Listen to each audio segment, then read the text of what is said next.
Good morning, everyone. Welcome, MSOM 601, Module 3, coming to you today from the Green Lake Guest House in Seattle, Washington. Green Lake Guest House happens to be the #1 bed and breakfast in the city of Seattle, according to TripAdvisor. So that means according to the consumers.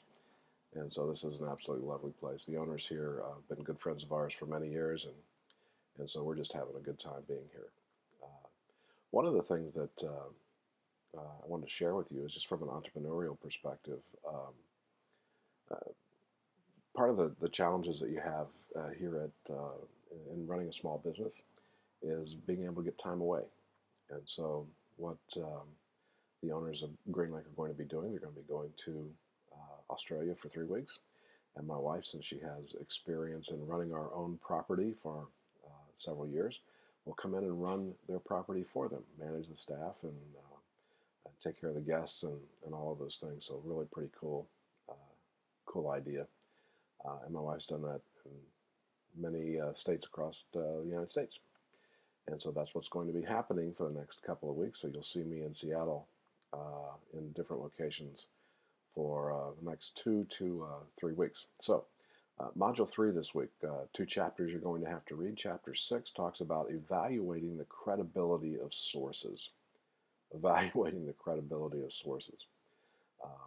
In the era of fake news and the challenges that you hear about that every week, evaluating research sources, evaluating the sources that you use, evaluating the sources that you just fill your head with each week is obviously very important.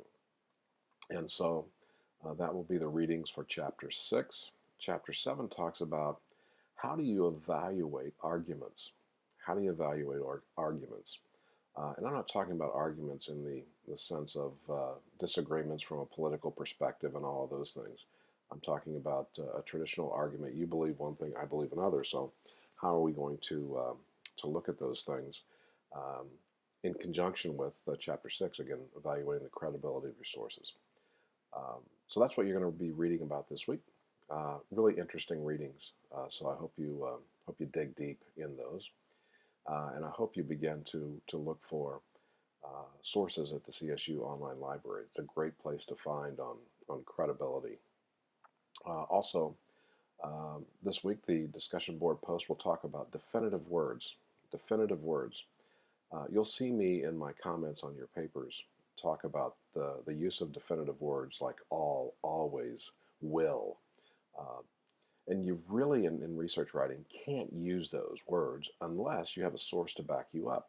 Because all I have to do, for example, is find one case where that statement is not true, and I've just disproven your concept. And so it's very important to limit the use of definitive words unless you have a source. So instead of using like will or all, use words like some or could as you write.